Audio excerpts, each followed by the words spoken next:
जय हिंद प्यारे मित्र। हमने पिछले वीडियो में पाषाण कालीन सभ्यता के बारे में पढ़ लिया है, यानी जो प्रश्न पाषाण कालीन सभ्यता से बनते हैं उनके बारे में चर्चा कर चुके हैं। आज हम इस वीडियो में बात करेंगे सिंधु घाटी सभ्यता के बारे में और इसी क्रम में हम आगे बढ़ते हुए चलेंगे। आइए आज हम चर्चा करते हैं। देखिए, जो पाषाण कालीन सभ्यता के बाद जो सभ्यता अस्तित्व में आती है वह कौन सी सभ्यता थी? तो सिंधु घाटी सभ्यता। यहाँ पे जो भी महत्वपूर्ण प्रश्न बनते हैं उन प्रश्नों की चर्चा करते हुए विस्तार से इसी क्रम में हम आगे बढ़ते हुए चलेंगे। आइए चर्चा करते हैं। आज हमारा टॉपिक क्या होगा? तो सिंधु घाटी सभ्यता।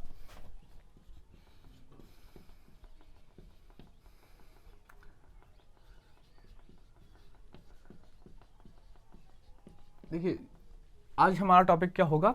सिंधु घाटी सभ्यता। ये कब से कब थी? तो 2500 बीसी से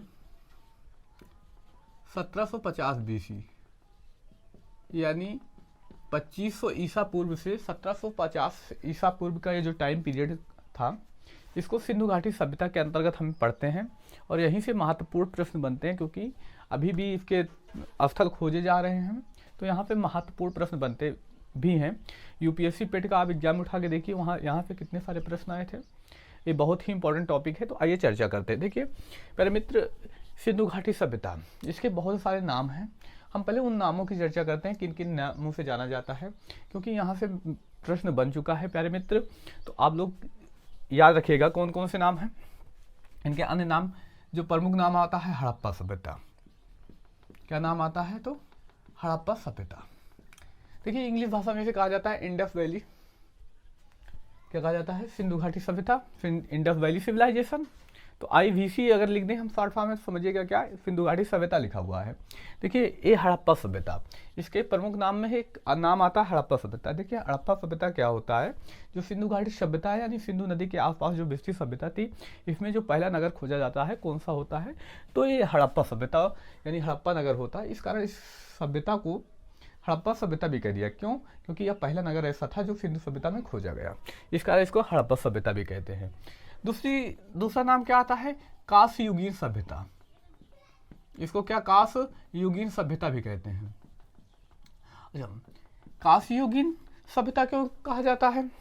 तो देखिए, मनुष्य ने सबसे पहले किस धातु के प्रयोग की, हमने पिछले वीडियो में चर्चा की। पाषाण कालीन मानव में मध्य पाषाण काल जब बीतता है, नव पाषाण काल आता है, उस समय तांबे की खोज होती है। यानी तांबे की खोज कब हुई? तो नवपाषाण काल में होती है।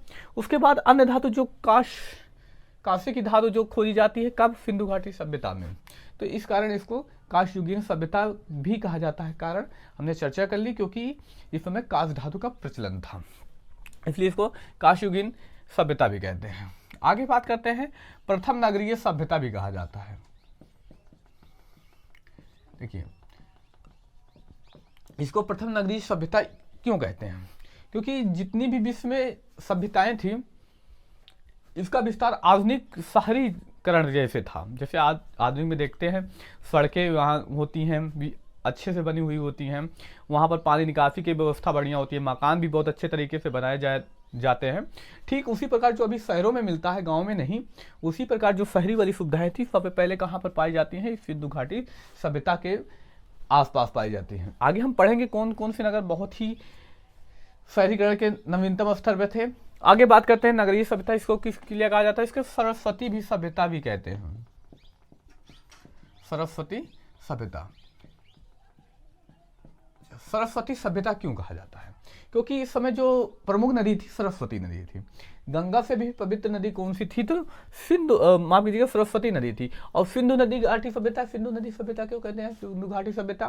क्योंकि ये जो पूरी सभ्यता विस्तृत थी, कहाँ पर विस्तृत थी? तो सिंधु नदी के आसपास विस्तृत थी, इस कारण इसको सिंधु घाटी सभ्यता कहते हैं। ये कुछ प्रमुख नाम हैं जो यहाँ से प्रश्न पूछे गए हैं। आप किसी ऐसे एग्जाम को देते हैं जिसमें लिखित परीक्षा हो, तो यहाँ से बहुत सारे प्रश्न बनते हैं, बहुत ही इंपॉर्टेंट प्रश्न बनते हैं। हालांकि जो आप देखते हैं वनडे एग्जाम के लिए, इनमें से कुछ ही नाम, कांस्य धातु का प्रयोग, ये कांस्य युगीन सभ्यता, यानी किस धातु का प्रयोग किया गया, ये पर प्रश्न बनता है। और सरस्वती सभ्यता भी कहते हैं। पहला नगर कौन सा खोजा गया है? हड़प्पा सभ्यता। इसके यहाँ से भी प्रश्न पूछा जाता है। देखिए, आइए यहाँ से प्रश्न कौन से पूछे गए हम उन सबको लेते हुए चलते हैं। आइए देखते हैं, आगे पढ़ते हैं। देखिए, इसकी खोज सर्वप्रथम अगर बात की जाए 1826, एक व्यक्ति हुए चार्ल्स मैसन, चार्ल्स मैसन, इन्होंने बताया कुछ तो यहाँ जो भारतीय जमीन है इंग्लैंड के हुआ करते थे, यहाँ पर जानते हैं व्यापार करने के माध्यम से आते हैं, कैसे निर्वाह कर लेते हैं, इसके बारे में हम आगे चर्चा करेंगे कैसे शासन करने लगते हैं। तो उनमें से चार्ल्स मैसन अंग्रेज हुए, इन्होंने बताया जब ये सर्वेक्षण करने गए तो यहाँ पर देखा कि नीचे जमीन के अंदर से पत्थर निकल रहे हैं। इन्होंने बताया कि इस धरती के अंदर कुछ ना कुछ है, लेकिन उनको अंग्रेजों को क्या, वो व्यापार करने आए थे, लूटने आए थे, उनको लूटने से मतलब, पैसे से मतलब, उनको इससे क्या, तो इनकी बातों पर ध्यान नहीं दिया गया। परंतु यह रखेंगे 1856 ईस्वी में रेलवे लाइन बिछाई जा रही थी। कहाँ से? कराची से लाहौर। कहाँ से? कराची से लाहौर। प्यारे मित्र, कराची से लाहौर के बीच जो रेलवे लाइन बिछाई जाती है, यानी रेलवे लाइन का जो काम चल रहा था, क्या बिछाया जा रहा था? Railway line. इसमें दो प्रमुख व्यक्ति का नाम आता है, दोनों भाई थे, इनको बर्टन बंधु के नाम से जाना जाता है। बर्टन बंधु के नेतृत्व में यह रेलवे लाइन बिछाई जा रही थी, यानी खुदाई उदाई का काम जो हो रहा था, पटरी बिछाई जा रही थी। उस समय इन्होंने देखा, बर्टन बंधुओं ने, कि यहाँ से पत्थर निकल रहे हैं, ऐसे पत्थर जिससे घर बनाया जा सकता है, ऐसे कुछ चीज़ें निकल रही हैं जिससे कि यहाँ पर कुछ ना कुछ होगा, इसके साक्ष्य मिल जाते हैं। तो बर्टन बंधुओं ने क्या किया, इस समय भारत के गवर्नर जनरल हुआ करते थे कनिंघम। कनिंघम को सूचना दी, कनिंघम को सूचना दी, किसने? बर्टन बंधु ने दी, बर्टन बंधु ने दी। इन्होंने बताया यहाँ पर कुछ ना है, कुछ है। तो कनिंघम ने इनके बातों पर ध्यान दिया। इन्होंने क्या किया, तुरंत अपनी एक नई टीम लेकर सर्वेक्षण किया। कनिंघम ने क्या किया? सर्वेक्षण किया। क्या यह जो कह रहे हैं वास्तव में है? जब इन्होंने सर्वेक्षण किया तो देखा कि हाँ, कुछ ना कुछ तो यहाँ पर जरूर है, क्योंकि यहाँ पर पत्थर मिल रहे हैं, तो निश्चित बात है कुछ ना कुछ यहाँ इसके अंदर कुछ ना कुछ अवश्य होगा। तो इन्होंने जब सर्वेक्षण किया, तब इन्हीं की जांच के दौरान 1861 ईस्वी, 1861 ईस्वी में क्या होता है, भारतीय पुरातत्व विभाग,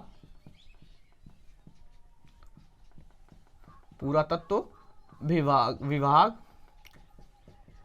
या इसी को कह सकते हैं भारतीय सर्वेक्षण विभाग,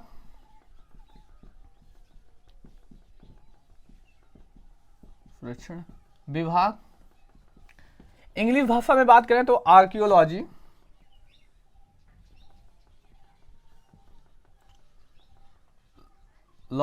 सर्वे ऑफ इंडिया,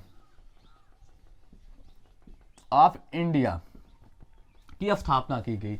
कब की जाती है? तो 1861 ईस्वी। अच्छा, यहाँ पर स्थापना कहाँ की जाएगी? इस समय का प्रमुख स्थल जो हुआ करता था पश्चिम बंगाल, तो यहाँ इसकी स्थापना कहाँ पर की जाएगी? पश्चिम बंगाल में। तो इसका मुख्यालय कहाँ पर होगा?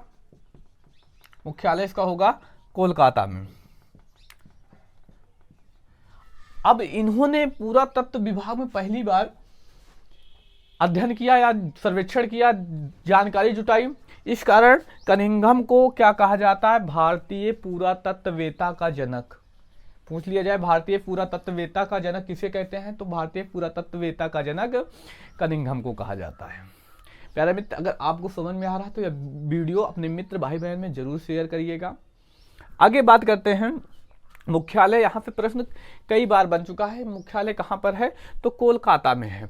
अब देखिए, इस सर्वेक्षण विभाग द्वारा अब जब अभी भी इसकी खोज जारी है, तभी हाल ही में 2014 में एक नगर खोजा गया जिसको सबसे प्राचीन नगर कहा गया। पूछ लिया जाए सबसे प्राचीन नगर, इधर लिख दें, सबसे प्राचीन नगर एक कब खोजा जाता है? तो 2014 में। कौन सा है? तो याद रखिएगा भीलडाणा। भीलडाणा कहाँ पर पड़ता है? तो अभी वर्तमान समय में हरियाणा में पड़ता है। कब खोजा जाता है? 2014 में। और ऐसा कहा जाता है कितने वर्ष पुराना है? तो 7500 बीसी पुराना, 7500 ईसा पूर्व पुराना माना जाता है। कितना पुराना? तो 7500 ईसा पूर्व। आगे बात करते हैं, इसको आप लोग नोट करते चलिएगा अच्छे से। सभी पेपरों के लिए, किसी भी वनडे एग्जाम के लिए बेहद ही इंपॉर्टेंट है। आगे बात करते हैं इस समय के कुछ प्रमुख बिंदु। देखिए यहाँ से प्रश्न बन सकता है, बहुत बार बना भी है, कि सबसे पूर्वी कौन सा स्थल था, सबसे पश्चिमी कौन से उत्तरी, ऐसे प्रश्न बने हैं, तो उनके संदर्भ में चर्चा करें। देखिए आप लोग को पता होगा दिशाएं कौन कौन सी होती हैं, किस तरफ कौन सी दिशा होती है, इस तरफ कौन सी दिशा होती है, तो माफ कीजिएगा उत्तर, इस तरफ दक्षिण, इस तरफ पूर्व, पश्चिम। देखिए यहाँ पर प्रमुख कुछ स्थल थे, उनके बारे में चर्चा करें। अगर पूछ लिया जाए सबसे उत्तरी कौन सा था, तो मांडा। मांडा किस नदी के तट पर था, तो चिनाब नदी के तट पर। पहले इसकी स्थिति कहाँ पर हुआ करती थी, जम्मू कश्मीर में, परंतु अभी कहाँ पर है, तो लद्दाख में। अभी कहाँ पर पड़ता है, लद्दाख में। पूछ लिया जाए सिंधु सभ्यता के दौरान खोजा गया सबसे उत्तरी स्थल, सबसे उत्तरी स्थल कौन सा था, तो मांडा। किस नदी के तट पर, तो चिनाब नदी के तट पर। कहाँ पर अभी है वर्तमान में, वर्तमान स्थिति कौन सी है, तो लद्दाख। सबसे उत्तरी स्थल मांडा, चिनाब नदी लद्दाख में पड़ता है। अगर वहीं बात करें सबसे पूर्वी, तो आलमगीरपुर कौन सा पड़ता है, आलमगीरपुर कहाँ पर पड़ता है, उत्तर प्रदेश में पड़ता है। उत्तर प्रदेश में किस नदी के तट पर, तो याद रखिएगा हिंडन नदी के तट पर। हिंडन नदी के तट पर। यूपी के किसी भी एग्जाम के लिए इसको बेहद ही महत्वपूर्ण मार्क करके रखिएगा आप लोग। आगे बात करते हैं सबसे पश्चिमी, तो सबसे पश्चिमी कौन सा था, तो सूतकांगेडोर। कौन सा था, सूतकांगेडोर। कहां पर पड़ता है, तो पाकिस्तान में पड़ता है। कहां पर, तो यह पाकिस्तान में पड़ता है। किस नदी के तट पर, तो दास्क रिवर पर, दाक्स नदी के तट पर। आगे बात करते हैं सबसे दक्षिणी, बेहद ही इंपॉर्टेंट, देमाबाद। देमाबाद कहां पर पड़ता है, महाराष्ट्र में। किस नदी के तट पर, तो परवरा नदी। देखिए परवरा नदी बहुत बड़ी नदी नहीं है, एक किसकी सहायक नदी है, तो एक गोदावरी की सहायक नदी है। परवरा नदी किसकी सहायक नदी है, तो गोदावरी की।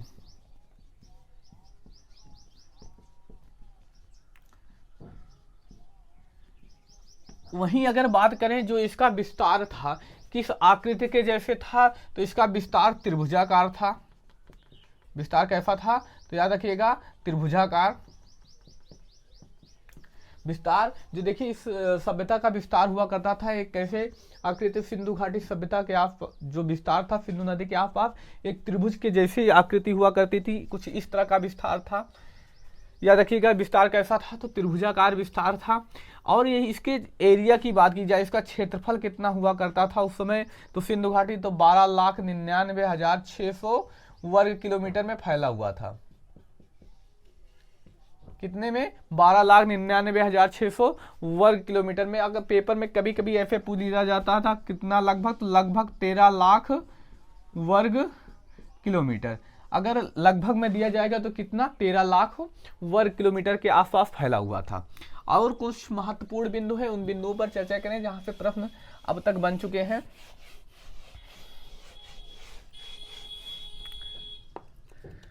देखिए कौन से महत्वपूर्ण प्रश्न है उनकी चर्चा करें। इनका समाज कैसा था, देखिए इसमें जो समाज हुआ करता था, अभी जैसे वर्तमान समय है पिता को प्रधानता दी जाती है, उसे उस समय क्या था, तो मात्र सत्तात्मक था, यानी माता को प्रधानता दी जाती थी।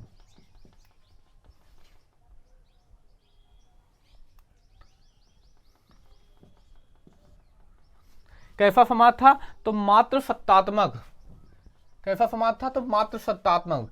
इस समय का समाज माता को प्रधानता दी जाती थी, इस वजह से यह कैसा था, मात्र सत्तात्मक। अब कीजिएगा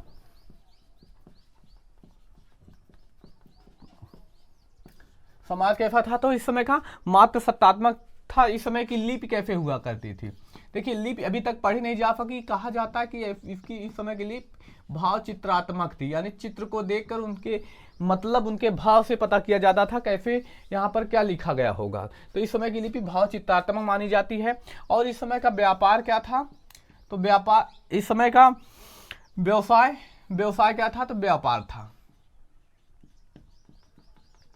व्यवसाय कैसा था, तो इस समय का व्यवसाय व्यापार हुआ करता था। इस समय का पवित्र पशु कुबड़ वाला बैल।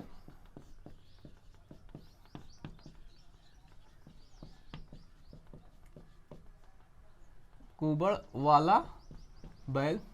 प्यारे मित्र, इस समय का पशु कैसा, पवित्र पशु कौन सा था? तो कुबड़ वाला बैल। इस समय पूजा किसकी की जाती थी? तो याद रखिएगा पशुपति। और किसकी की जाती थी? मातृ देवी की। दो प्रमुख लोगों की पूजा की जाती थी, एक पशुपति, दूसरा कौन सा? तो मातृ देवी की। अच्छा देखिए, सिंधु सभ्यता ध्यान रखिएगा, सिंधु सभ्यता कितने टीलों में विभाजित थी? तो सिंधु सभ्यता 2 टीलों में विभाजित थी, परंतु एक ऐसा क्षेत्र था जो 3 टीलों में विभाजित था। इसको नोट कर लें, सिंधु सभ्यता 2 टीलों में विभाजित थी, परंतु धौलावीरा एकमात्र ऐसी साइड थी, मात्र ऐसी जगह थी जो 3 टीलों में विभाजित था।